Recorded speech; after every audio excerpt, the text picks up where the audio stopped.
पहली बात तो यह है इसमें जेपी भाई और बाकी साथी जितने भी हैं वो समझो कि हम किसी का भी कर्जा माफ नहीं करवाने वाले हैं, ना माफ करांदे, हम कर्जा अदायगी करवाएंगे, कर्जा अदा होएगा क्योंकि देश मतलब चुकता करेंगे। अच्छा। सारा लोन चुकता करके सेटलमेंट नहीं करेंगे, एनओसी लेंगे, अपनी जमीन छुड़वाएंगे। सेटलमेंट में तो क्या होता है, सेटलमेंट पर हो जाया करे, यहाँ पे हम लोग चुकता करेंगे।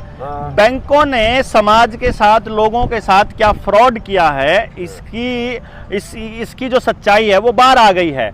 हमने आरबीआई के अंदर कुछ पूछा था, जब आरबीआई ने बताया तो हमारे तो पैरों के नीचे की जमीन खिसक गई।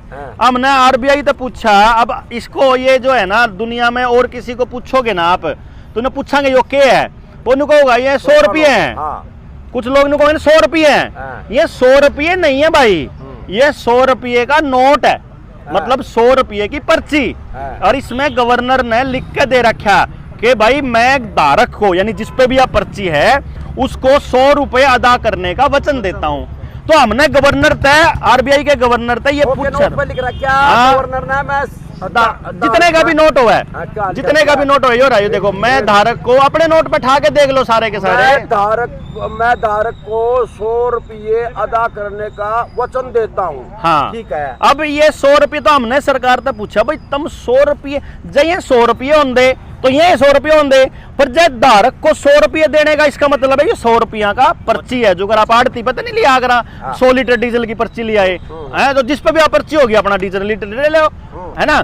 तो इस तरीके से उन्होंने क्या किया, हमने आरबीआई से पूछा भाई ये 100 रुपये के हैं, जिसने तुम 100 रुपये देने का 100 रुपये देने का वचन दे हो। तो तब आरबीआई ने अपने को जवाब दिया कि 1 रुपया मतलब 777 मिलीग्राम सोना, 1 रुपया मतलब 777 मिलीग्राम सोना। और इसके बारे में हमारे जो साथी हैं अभी कुछ दिनों के बाद वो इसकी पूरी पोल पट्टी खोलेंगे देश के अंदर। जिस दिन 1 लाख लोग समझे हुए हमारे पास हो गए पूरे देश में, उस दिन हम ये पूरी सच्चाई दुनिया के सामने बड़े प्लेटफॉर्म से लेकर के आएंगे। फिलहाल के लिए हम क्या कर रहे हैं, लोगों को सिर्फ बता रहे हैं कि आप लोगों के साथ हो रहा है फ्रॉड। फ्रॉड कैसे हो रहा है ये समझो। यो 1 रुपया है जो 2008 में बना था, ये 1 रुपया है जो 1942 का है, यो 1 रुपया है जो 1891 का है। अब ये 3 रुपये हैं। अगर इन 3 रुपया ने, यो कागज का रुपया, अगर मैं इन 3 रुपयों को लेके जाता हूं बैंक में, मतलब क्योंकि चक्कर क्या हुआ, जस्टिस A.K. पंथा और योगेश्वर सिंह की एक खंडपीठ थी, जो खंडपीठ पे एक बेंच के पास हमारे साथी ने ले जा करके वहां उनकी टेबल पे रख दिया, उनके वहां डेस्क के ऊपर, कि जी साहब न्यू बता दो इनमें तो असली रुपया कौन सा है, क्योंकि रुपया कभी चलन से बाहर हुआ नहीं। नोट बाहर हुए हैं, 50 का, 100 का, 500 का, 1000 का नोट चलन से बाहर हो गए, वो लीगल टेंडर नहीं रहे, लेकिन रुपया कभी चलन से बाहर नहीं हुआ। तो रुपये की कीमत तो रुपये की कीमत रहेगी। तो हमने पूछा जी इनमें तो असली रुपया बता दो कौन सा है, क्योंकि इस रुपये में और इस रुपये में, इनमें तो 1 कप जो है चाय भी नहीं मिलती। और यो जो रुपया है, यो जो 1891 वाला, इसमें मिल जा हमने 1 क्विंटल तूड़ी है, इसमें मिल जा हमने मतलब दूसरे मादा क्विंटल तूड़ी। तो इब जो योगेश्वर सिंह पंथार हुए कहने लगे, जो A.K. पंथार, तो भाई ये तो दूसरा साथी था जो खड़ा हो, बोला ये तो चांदी का रुपया है। बोला चांदी सोने का नहीं, अगर रुपया तो रुपया ही होता होगा। जो अगर किलो है, 1 किलो बट्टा मतलब लकड़ी का हो, चाहे पत्थर का हो, चाहे सोने का हो, चाहे लोहे का हो, 1 किलो तो 1 किलो है ना बराबर में, तो रुपया तो रुपया है। तो फिर कहने लगा ना भाई तो चांदी का है, चलो अच्छा एक काम कर ले, फिर इन्हें बैंक में ले जा। बैंक में ले गए, बैंक में ले जाकर बैंक वाले तो कह दिया भाई इन्हें जमा कर ले। बैंक ने जमा कराया 4 रुपया में, वो बोला 4 रुपये हैं। अच्छा मखा इसका मतलब जो 4 रुपये जमा कर लिए, जब उल्टे लेवांगे तो ये 4 रुपये मिलेंगे। बोला ना इसने तो रख लेगा, इसने भी रख लेगा, इसने देवेंगे थारता है।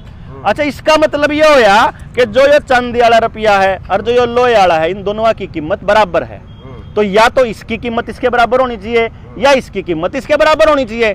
तो हमने सरकार से पूछ लिया स्टैंडर्ड क्या है रुपये का, रुपये के स्टैंडर्ड के बारे में बताओ।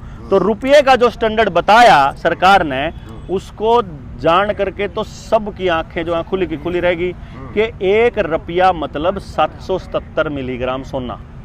1 रुपया मतलब 777 मिलीग्राम सोना।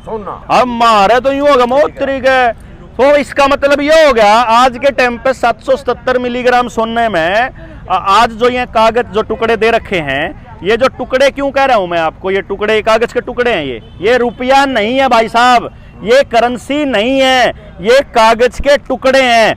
असली करेंसी होया करती वह जो आपने अगर नोटिस करा हो 1968 से पहले एक नोट आया करता, जो हमारे पास वो नोट पड़ा हुआ है और उसकी फोटो हमने खींच के रखी हुई, क्योंकि बार बार खोलने निकालने तो टूट जा पाट जाओ, जिसने चाहिए तो हम लाइव भी दिखा देंगे। ये 10 का नोट आपने देखा होगा पहले कभी अपने पास ना, ये 10 का नोट ना। इस 10 के नोट की खासियत क्या है, इसको आप दोबारा से बैक जाके देख लियो इन्हें रोक के, ताकि आपको पता चल जाए इस 10 के नोट की खासियत क्या है।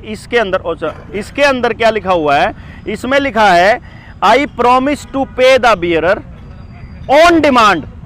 इसमें ऑन डिमांड लिखा हुआ है, द सम ऑफ 10 रुपीज, और नीचे लिखा हुआ है at any office of issue. मतलब क्या है, जैसे इस नोट पे लिखा है ऑन डिमांड नहीं है और at any office of issue नहीं है, तो इसका मतलब क्या है कि अगर जय हम भाई इसके बदले में अपने को गवर्नर 100 रुपये देगा, इसके बदले में 100 रुपये देगा, कहाँ देगा, कड़ा जाके लेवा और कौन लेवेगा और कद ले सका। हाँ, उस नोट पे लिख रहा था कदे भी ले और at any office of issue, यानी किसी भी बैंक में जाके ले लो, ऑफिस ऑफ इशू मतलब बैंक। तो फिर हमारा न्यू होया कि भाई नहीं हो, एफिडेविट क्यों चेंज कर दिया? आप तो वकील साहब हो जेपी भाई, एफिडेविट बदल सको क्या आप अपना? किसी और का बदल सको? हमने सरकार से पूछा एफिडेविट बदल सका? हाँ। और जो गवर्नर का एफिडेविट बदला इसका क्या होगा? आजीवन कारावास। जो कोई गलत नोट में ट्रेडिंग कर रहा हो तो क्या होगा? आजीवन कारावास।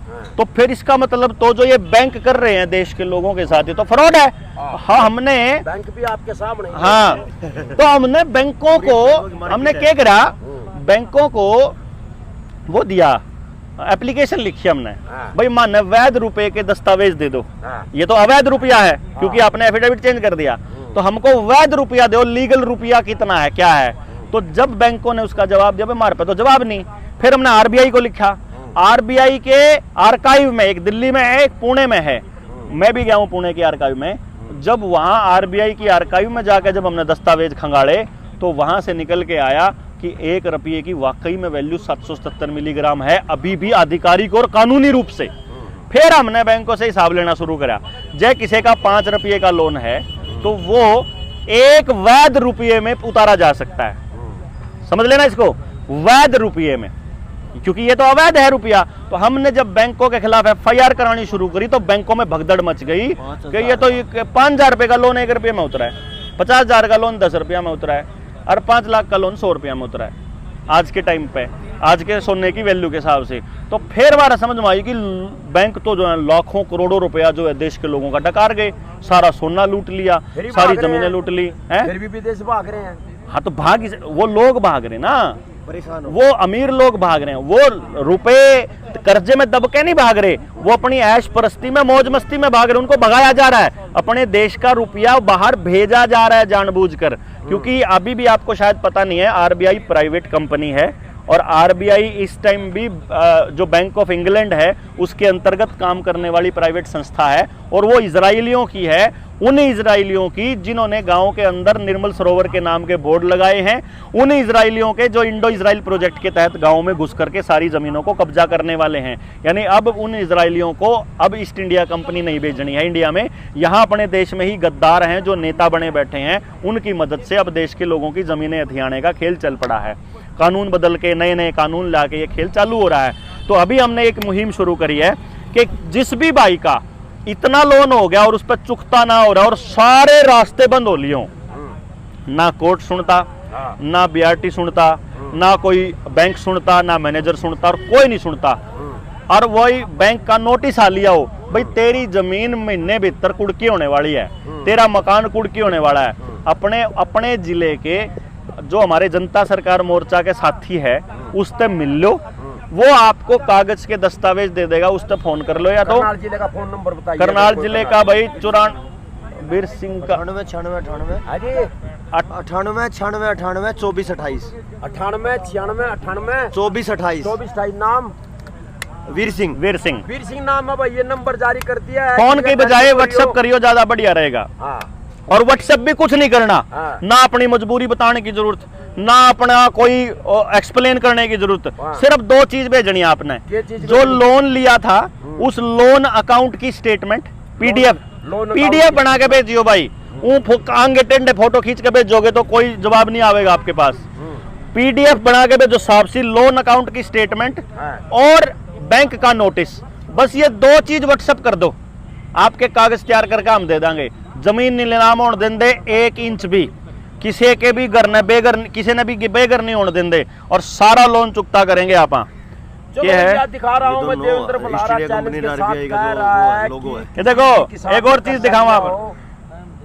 तो ये नंबर जारी कर दिया है, पीडीएफ बनाकर ना वो भेज दें और उसके बाद डॉक्यूमेंट भेज दें, उसकी टेंशन मुक्त कर देंगे।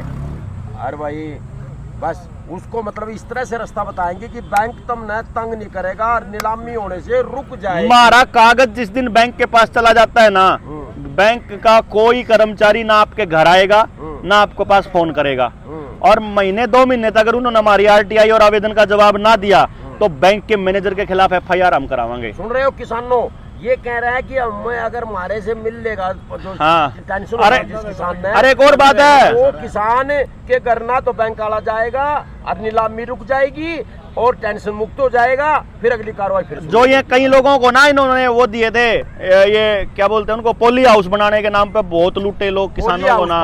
लोन जो करो ना के मतलब उनकी पूरी सारी जमीन काबू करने का खेल चल रहा है। यो जितने पोली हाउस वाले हैं, चाहे 5 करोड़ का हो चाहे 50 करोड़ का लोन हो, किसी भी सेलर वाले का हो, किसी फैक्ट्री वाले का कुछ हो, आ जाओ मार दो, आराम कराएंगे चुकता भाई, जनता सरकार मोर्चा वाले चुकता करेंगे सारा। और किसान का अगला समाधान भी भाई, हम केवल लोन पे नहीं बैठे, लोन चुकता हो जाएगा। हमारा टारगेट है खेती में तो जहर खत्म करना, पहला लोन खत्म और फिर जहर खत्म। पहला लोन खत्म फिर जहर खत्म। हाँ, और ये मैं बता असली रहा हूँ टारगेट ये है। किसानों के तहत ये टेंशन